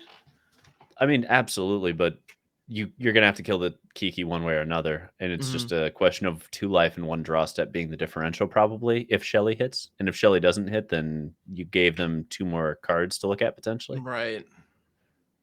But again, this is round 11. So let's remember Right. that, viewers, when we're sitting here and we're just second guessing every decision, this is round 11. The Absolutely. fatigue is high at this moment. Very real. Yep. Like, frankly, I don't know how you're not super fatigued on commentary because you've been doing this for all day. That's true. I've been here all day, but I've just been sitting here talking about Magic. This is so much easier than actually playing Magic. Oh my goodness. All right, it is nighttime, so the Graveyard Glutton is a potential target for Destroy Evil, but I don't know. I wouldn't Not a be good happy one. about it. No, it's not a good one, exactly. Still not better than Kiki in this case. Yeah. But it does a really good job of making this Architect of Restoration not easily able to push through the Sorin because there's still the Bank Buster as well. So the double blocks are all there. The Kiki's sitting there Yeah. looking like it needs to be dealt with. And there's a go for the throat. There's the go for the throat. Yep. Oof. Yeah. That, I Oof. believe, came off of the Sorin. So, yeah. So Blue Robot did see it in Lorden's hand. And you know it's coming. What are you going to do? I mean, this okay. is aggressive. So Destroy Evil could hit the Buster here, but an empty Bank Buster, that's not what you want to be hitting with that. I think you're still just needing to have answers for Kiki here. So this Destroy Evil is going to end up going that way. I mean, there's a chance you have to blow up the Graveyard Glutton, but with that block, I think you're safely saying otherwise. Oh, and there's Shelly too. Okay. Okay, so she is here. So Shelly has arrived. Yeah, Lorden is aware of the Destroy Evil. So with having the Fable down and the Shieldred down, it's just stating like, okay, I know you're gonna need to use it, but I'm gonna make it over here. This is very much the that was definitely the Sophie's choice of the match right there. Really was. Like, which one do you blow up? Yeah, and Lorne was a killer top deck because now it stays daytime. Yep. So the Graveyard Trespasser is not the Glutton anymore, and you get a shot on Kiki, which is all pretty good. And Liliana is powerful here. It's good. Oh, but a fresh Shieldred. Yeah, this Rakdos player is just going off. Yeah. Too much card advantage, just grinding right through. And this is feeling like the old Explorer archetype of Rakdos right now. Right? Yeah. You got your Trespassers, you got your Shellys, you got your Sorens, your Lilies, your Fables. I mean, this is Explorer basically right now. It's going hard. So yeah, absolutely. Oh, good top deck again. Love seeing that. Steel Seraph's coming out full-fledged. Yeah, it can come out. There's no reason not to go big. Yeah, it's interesting. I mean, we're seeing really good top deck from both players here. And that flying is going to be critical as they take down Sorin. Yep. Take out the Walker. That feels good. I mean, the fact that this is still a game because of these top decks is, I love it. I love it. It's funny you were talking about Lorden. Almost. Going into this, you were saying that Lorden just had to be, running as hot as the sun, I believe was the line. And yeah, we've seen that in this game. Holy cow. Both players have been running hot. Mm-hmm. I love it when it goes that way, though. This is fantastic. Yeah. Well, and Shelly put in work to keep Steel Seraph from going lethal next turn. Mm-hmm. All right, Liliana down taking, kind of chewing away at those tokens, presumably. Yeah. Is this a scenario where we just see Steel Seraph and Lauren smack and go after? Like, do you swing with the Shelly at this point to force Steel Seraph off the board? Oh man, I don't know, but another Fable here is terrifying because if Shelly can stick around when that chapter 2 hits, and they're going for it. Yeah, they are. Do they get blown out by a removal spell? Nope. Okay. That would be a bummer. Drawing cards while Shelly's still online. Drawing into a Sanctuary Warden? Get out of here. The stones on this. I love this play. The stones on it. Especially given that Lily is going to uptick to make him discard. Mm-hmm. So if the next card is like another Sanctuary Warden, they just wasted right there. Oh my goodness. Oh, but you can Ambitious into the Sanctuary Warden. Another good top deck. Let's go. Oh my god. Okay, the tops of both of these decks really want us to have fun here, and that is exactly what's happening. Oh my god, I love it. And you don't even have to hit the Lily because you don't care about the discard. Yeah, your hand's going to be empty, whatever. Yeah. Oh my god, running hot as the sun. Blue Robot just coming back from the edge of the death. Over and over. I had a moment where I was going to laugh if they didn't have any more basic planes in the deck, but no, they do. We're good. Yeah. But So do you even remove? I don't know if you even remove one. Yeah. Really no Well, knowing knowing that that you're going to Lily's discard is a gonna. bummer, but getting that 3/3 could Oh, be okay, relevant. okay. Yeah. Although look at the Paragon they would have had on top too. Talk about running Yeah. hot as the sun. Holy That would have been crap. amazing. This Lily's gonna take care of it, unfortunately. Right. Yeah. But yeah, Paragon pulling Lauren out of the graveyard. Yeah. Oh, To blow up my the goodness. Kikis, that would have been insane. Oh, yeah. That would have been So bananas. so the top decks are Steel Seraph, Sanctuary Warden, Ambitious Farmhand, Sarah Paragon in that order. Wow. I mean, well, but And Lord right just now, looking at it. right now, Blue Robot has 14 flying damage lined up. I mean, if Lorden Yeah. doesn't have removal that can deal with a 7/7 shielded Sanctuary Warden and a 7/6 artifact creature in Steel Seraph, like a Go for the Throat doesn't do it here. I mean, Yeah. Are they this is nuts. are they just hoping Sanctuary Warden blocks something so that they get the shield counter off? So Go for the Throat's live. And will Blue Robot make the mistake? If they don't make that mistake, will they make the mistake on the swing with the Sanctuary Warden, removing the shield counter to draw, and then Ooh, get that'd be blown up by a interesting. Go for the Throat? You know? Yeah, I think that's what it's going to come down to. So they don't make the mistake of, so they don't block. Right. Oh, this is interesting. Okay. And Do they have an interestingly enough, invoke? they don't currently have Coven because they only have 3 power creatures and 7 power creatures. Which is Okay. interesting. That's game. Blue Yeah. Robot is gonna take this one. Holy Yeah. crap. Wow. Okay. What a game one. What That a was game fantastic. one. I mean, Blue Robot top decking hot as the sun, and I love it. Yeah, I mean, that was Lorden. so cool. Well, I mean, if I'm Lorden right now, I'm just like, what more can I do? Like, what do you want from me? Because they also hit a ton of phenomenal draws. Like they hit Yeah, Shelly twice. They hit multiple Fables. You hit Liliana multiple times. Soren was upticking and doing some phenomenal work there. I mean, what more could you ask for? But yeah, everything that could have gone right went right, including that was like going way back in the match. There was a Brotherhood's End there that hit at the right moment, wasn't there? Yeah, there was. That's right. Yeah. I mean, my goodness. Like everything went the right way, and still Steel Seraph taking it all over. Wow. So if you were curious, is Steel Seraph a good Magic card? Yeah, it's pretty good. It does good work. If you grew up watching that Disney movie Angels in the Outfields, you'll appreciate Steel Seraph. Indeed, yes. Yeah, And, that was fantastic. And this is in the final. That was game 1 of the finals. We have at least one more of these to go, everybody. Oh my goodness. Definitely the most epic game 1 I've seen in the finals in a long time. Oh yeah.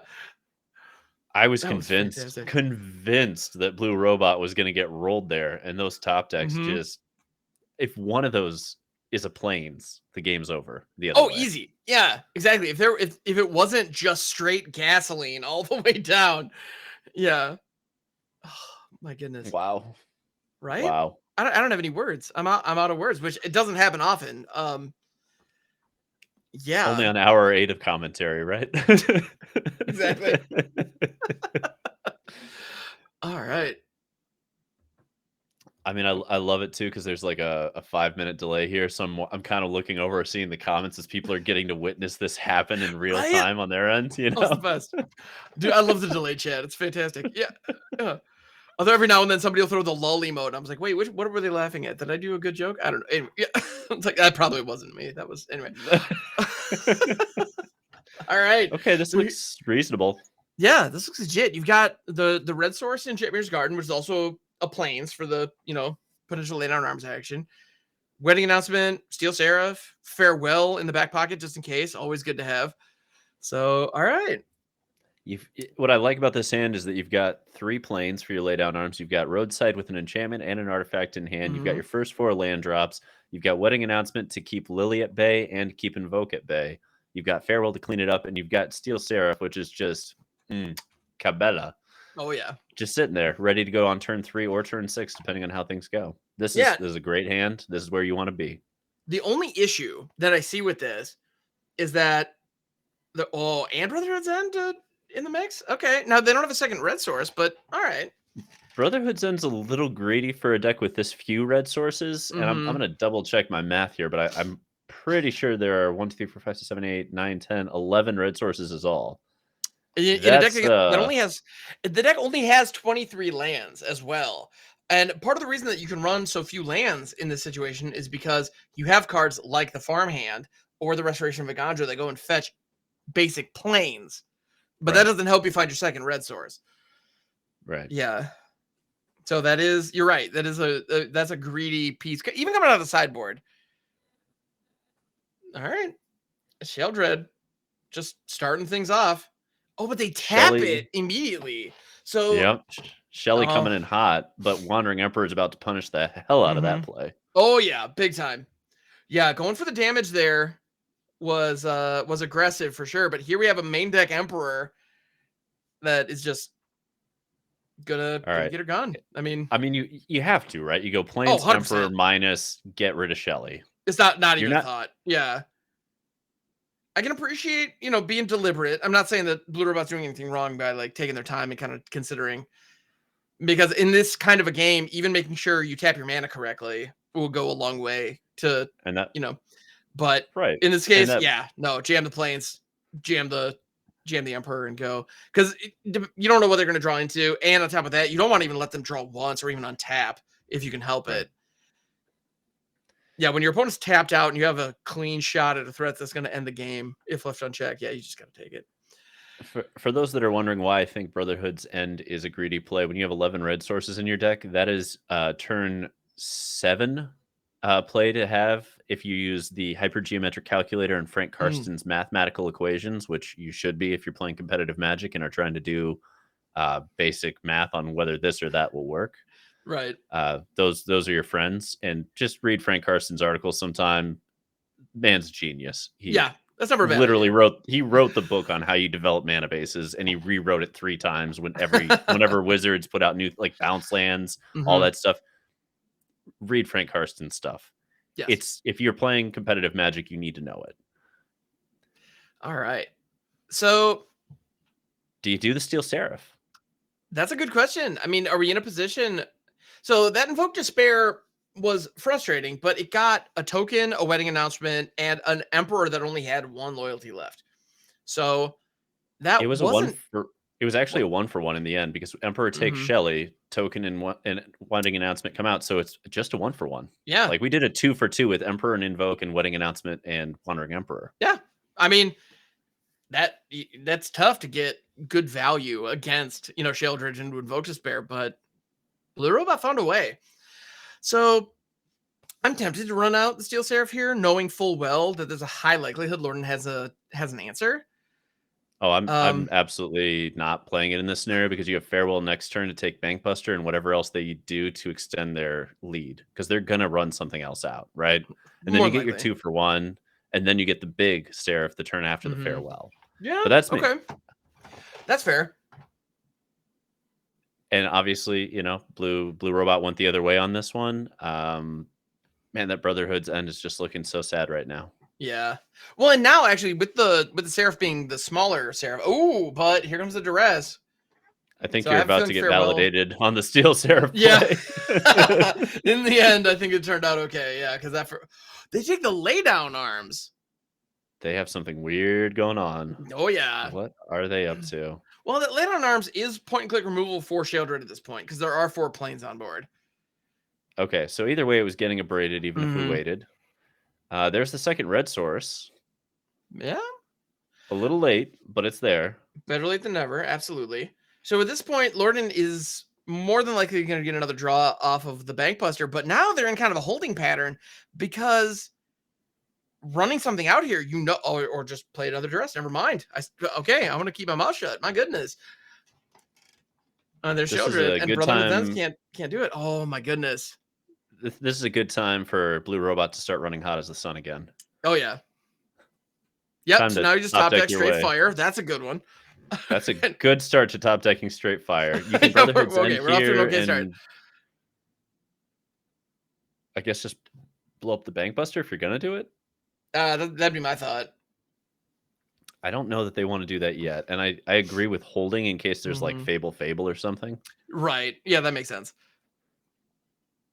Like in a Well, weird and way, at it this causes point, a holding pattern. Yeah, Lorden has to play around it, which is pretty nice. So let's see if Sheoldred attacks in here. Nope, they're Yep. playing it safe. And Playing it that's safe, which is 100% correct. Yep. okay. They're willing to wait one turn with the Emperor to see if they can lure the Shelly into the battlefield at some point. Ooh, interesting. Yeah, because that right there, taking that 4 damage kind of sends a signal. It telegraphs to Lorden, I don't have Wandering Emperor here. I just Even have though they Roadside do. Reliquary. That's why it's pausing. It's totally just the Reliquary. It's just the Reliquary, exactly. Yeah, that's the only reason I'm having priority here. That's actually part of the reason where I've run things like Lair of the Hydra in like older formats, because like it'll hold priority and just kind of psych the opponent out. It's nice sometimes. I know I could just go into full control, but that's not as fun. I don't know if this is a mistake from Lorden to play the Graveyard Trespasser into this scenario, but it feels a little bit like it might be. Yeah. Because you get to do this and blow out the Trespasser and the Pilot. Then you can either hold up Wandering Emperor or just go Lauren and blow up the Bankbuster. I think you hold up Emperor here personally. Yeah, I would too. And it looks like that's where it's going. Okay. Because now, yeah, Shelly could either attack for 4 or it's Cruelty. Well, guess what's about to get played? Oh yeah, Wandering Emperor. Nope, which prevents Shelly from attacking. Yep, that's going to keep everything at bay. But Lauren gets blown here. Yep. Oop. There it is. Ouch. Man, Cruelty of Gix is a house. That card is fantastic. Woof. Yeah, and you don't activate Wandering Emperor prior to combat. Now you just create the Samurai. Yep, perfect. It's a rough spot to be in, but that is the correct line. Oh, Sanctuary Warden there's off the top. deck. Let's go. Let's do it. Let's do it. Go, go, go, go, go. Oh my goodness. I want to see it. One more time, Blue Robot. One more time. Okay, this is an interesting play here. I probably would have plus the Wandering Emperor first and then taken the counter off of the Samurai to keep the 2 shields on the Sanctuary, but that's, true. Again, maybe you just want to go wide here with the 2/2s also. Yeah. I can understand go wide here. Yeah, absolutely. Because, yeah, you're not going to beat Sheoldred in combat, so you just got to go around her. Yeah, it's just what you got to do. Shelly got a thick badonkadonk. You can't just go through her. She sure does. Well, and actually, there's Sanctuary Warden could have removed the counter from Emperor as well, because that's got to be an invoke, right? That I think it can't hit. Can it hit Emperor? I thought it could only hit creatures. Maybe I'm wrong. I believe. Well, Emperor just lit up when Sanctuary Warden came online. So let me double check this thing. Yeah, I'm gonna look that up as well. From a creature or planeswalker. All right, I stand corrected, chat. My bad. All right, cool. No worries. And to be honest, if you had just asked me that in a vacuum, I would have gotten that wrong. So, all right, just Sanctuary Warden against the world, baby. Right? No pressure, but all the pressure. Yeah, I think we're just doing some thinning here. And Sanctuary Warden, I'm swinging with it and trying to draw an answer to Shelly because you only get a draw step anyway, right? Oh, I guess you have lifelink. Okay. Yeah, we have lifelink now, so I'm still attacking. That's a reason to hold. Yeah. I'm still attacking, but I don't think I'm pulling the shield counter. I think I'm just getting the 5 damage in. Well, and on top of that, if you draw a kill spell for Shelly, Cruelty of Gix just pulls it back. Yeah. Yeah, Blue Robot taking the conservative line, just holding, which is probably correct, to be honest. Yeah. What are they taking here? There's at least, I believe, one Seraph in the yard. Yeah, that would be fantastic here. The flying Shelly. That idea is straight terrifying. But they're going for the Graveyard Trespasser. Okay. If they have another one, they could get game here. Right. That makes sense. I mean, if you have one more, you lock this game. Yep. But do they? Do they have the other Trespasser? One to, I guess, an Invoke also. Invoke here would do it too, yeah. Yeah. I mean, there's a lot of ways for Rakdos to take it, but none of them are happening right yet. We're getting closer. Okay. Not quite. Digging, grabbing another bank buster. Busting on them banks. Oh, yeah. The banks had it coming, let's be honest. Don't victim playing the bank. They tried so hard. All right. So, I mean, Lauren can come down, blow up the fully charged bank buster. But yeah, the Cathar, the life like Cathar has to attack. There's just no way around it. I think you had to swing the Warden there to blow up the Sorin anyway, personally, but you know, 6 to 1, half a dozen the other. Let's see Right. what happens.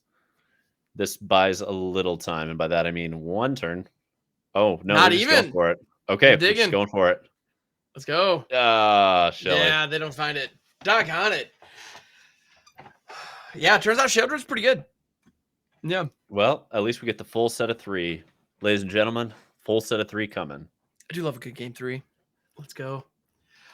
All right. Well, while So we're doing some sideboards and we're going into game 3, I do want to take a quick second to thank the sponsors of the stream as well as Hollywood Pizza and the whole mod team behind the scenes who handle you know the Discord and the MTG Melee, keeping everything running smoothly. They do a phenomenal job. They work their tails off. Thank you for doing what you do. And a huge thank you to our sponsors. We have the comic book store. They've been a long time sponsor of the channel. comicbookstore.tcgplayerpro.com. If you are looking for various and sundry gaming cardboard pieces, they've got you covered. And then we also have magicjank.com, which is a marketplace specializing in Magic the Gathering, you know, gear, packs, and whatnot. So definitely check them out too. We'd appreciate it.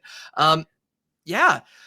And also HelloFresh, by the way. HelloFresh is sponsoring the stream as well. If you sign up using Hollywood Pizza's code, you not only get a phenomenal deal on a lot of really delicious food, if I'm honest, but you also help support the stream directly. So that is a phenomenal way that you can do it. And also, I didn't just say the events, I said the stream, because in addition to this being a 3 times monthly tournament series, this is also an actual live stream where an individual live streams Magic the Gathering. And that individual is our illustrious co-host, our host, Hollywood Pizza, who's actually behind the scenes making it all happen. So if you want an opportunity to hang out and chat with the man, the myth, the legend, who's actually behind the scenes, drop a follow and see you next time he goes live, because it's just a good chill time.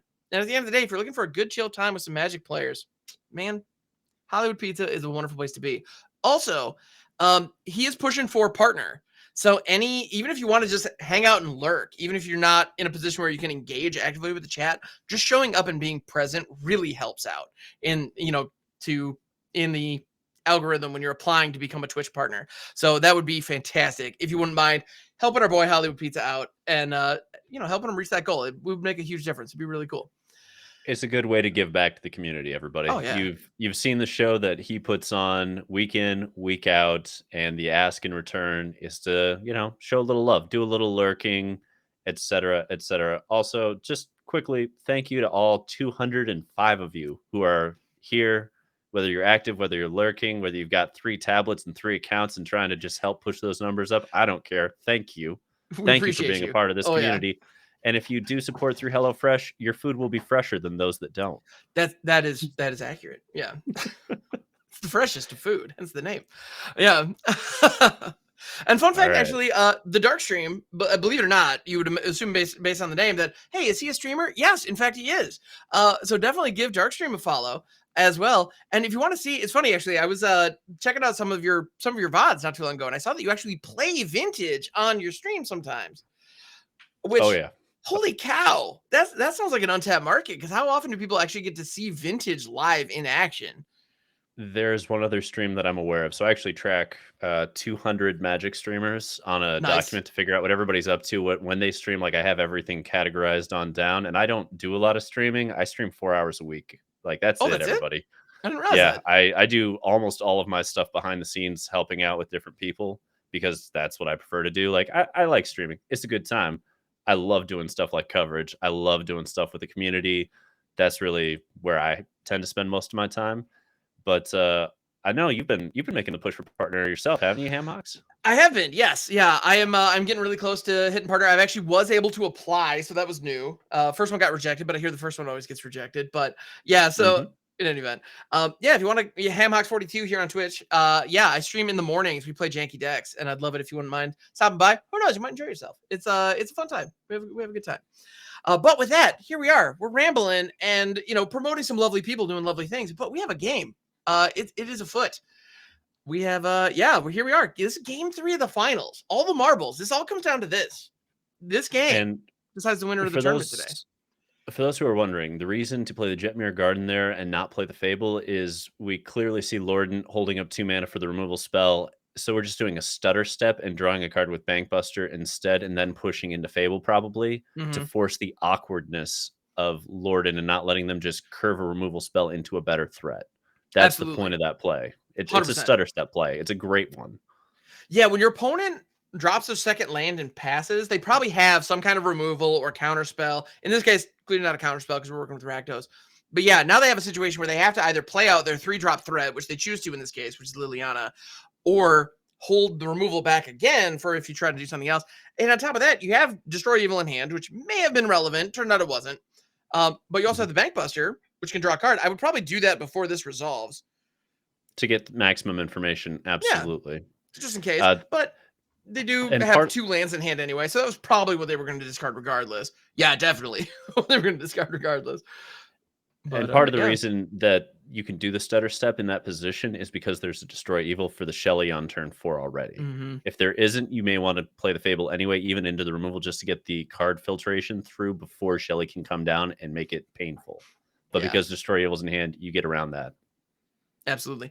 And dropping the Fable so that you could theoretically, hopefully be teed up for, a Sanctuary Warden the next turn if you were able to get the treasure token or something of that nature is great in theory, but I think playing around just the assumption that Lorden has removal in hand and they would rip it on the Goblin Shaman, you just have to be ready for that.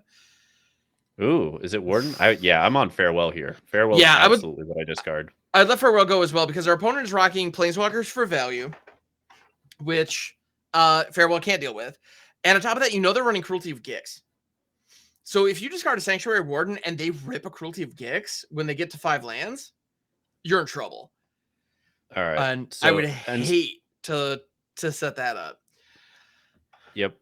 End step, Lily's getting way too close to the ultimate already. We've got to get Emperor down, and we've got to get that 2/2 Samurai up to a 3/3 and swing it probably at Sorin, unfortunately, because you need that off the board more to begin with. But Lily's going to have to take a beating at some point here. Right. And Wedding Announcement's going to do a lot of work.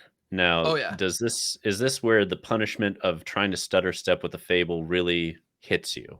Because this is the part that I would worry most about. Is right now you'd be getting a 2/2 Kiki onto the battlefield to help with everything else, but instead it's sitting in hand, and Bankbuster's just got 1 less counter, right?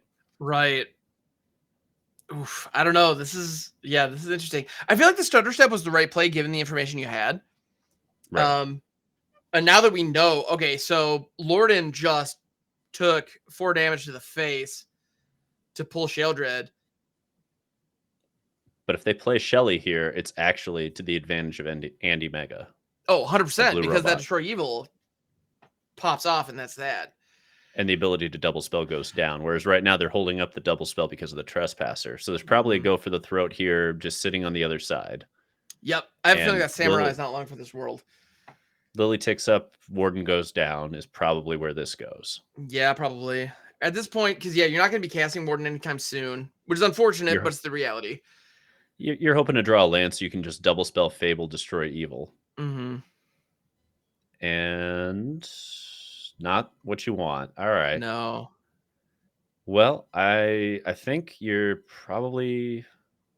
Okay, Fable. That makes sense. Destroy Evil doesn't do enough right now. No. And Paragon is kind of a liability unless there's a land in grave. If there was a land in grave, I would have gone the Paragon route. Unfortunately. Okay. Yeah. Okay, so if you bump up on Emperor, you can swing, but not with impunity. Okay, so here we have 2 4/4s crashing in. Everything's got to crash Lily now. Really? We're going to let a Lily ult happen? Uh-oh. Oh, that's... I don't like that. Yeah.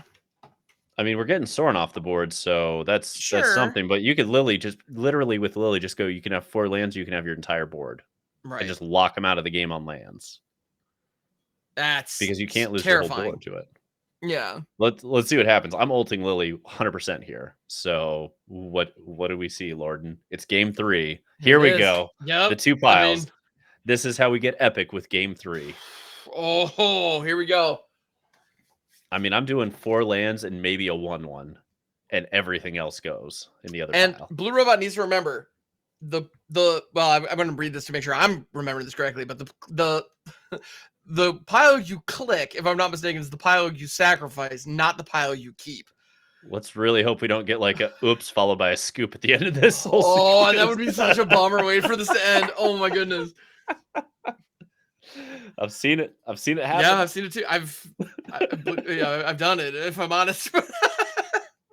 All right, so Yeah. the 2 piles I go is 4 lands and the Fable token, because that's all your mana sources in one pile. Right. And then I dump the rest into the other pile, because either they get to keep the power on board and have to win with that, which is considerable, but it has to be done with what's on board and top decking lands, basically. Right. Yeah, there's the 1 planes in Or they hand, don't. thank goodness. But yeah, even the Bank Buster, like, it's easy to look at the Bank Buster and be like, yeah, it draws you cards. It's fine. It's like, yeah, but it doesn't draw you cards if you have no mana. Right. So Right. yeah. Okay, you could probably put all 4 lands and all 3 creatures into one pile and all the engines in the other. You could probably Ooh. do that. Yep. I'm a little leery of putting the 4/4 with the other 2 creatures, but I could see the argument for you get to keep like all your lands, all your creatures, but all your engines go to hell. Oh, wow. Okay. Interesting This split. is a weird set of piles. Which one to Yeah. sacrifice? Oh Let's my hope goodness. let's hope they read it correctly to start. Yes, 100%. I mean, so the 4/4 token is a big deal. You definitely want to hang on to that. So you, regardless, you are losing some lands here. Ooh. Wow. All right. So they got the 4/4. So Shelly, but like I'm not really that worried about Shelly. We've got the lands. Yep. I love the gambit that this is. This is such a gambit, and I love Oh my it. goodness, yes. Try to blow up Yep. an enchantment. Shelly and an Nope, correct enchantment. mode is not the Fable. Nope, we're doing this mode. Okay, good. Yeah. And not attacking with the shaman there. I mean, it would definitely die, there's no question, but at the same time, I mean, Here's the thing, tokens are good. Invoke still doesn't just get there on this. Wow, and another Sheoldred. Okay. This is going to be close. This is going to be tight, folks. It Do sure you play is. the planes here? I don't play the planes. I play the Jetmere Garden down, swing with the 5/5, and pass it on over. I think so. Yeah, it You get really to the depends Paragon on, faster. yeah. Well, and the Bank Buster's in the graveyard, so it comes down to how badly do you want the Paragon? Do you want to swing with the Goblin Shaman to create the treasure token? Looks like they do. Yep, because that's going to allow you to play the planes and then Paragon. Now, technically, yep, I was going to say they have to respect the Abrade play here and not block with Shelly. True. Yep, and they did. And that's what they were counting on, was that they have to respect the Abrade play. And now we're in an interesting position where top deck for Lorden is necessary. Yes. Because we're pretty close to the end. Wow. I mean, this is gonna be tight, folks. This is gonna be much tighter than I thought it was gonna be. Yeah, Bankbuster with Shelly live is pretty sweet, but the reflection of the Kiki-Jiki and the Sarah Paragon means that that's 8 flying damage in addition to everything else that's happening right here. Is this lethal? This might be lethal. I think it might be. Yes. Go for the land. And Jai is down tick. No, just get the Paragon and go lethal.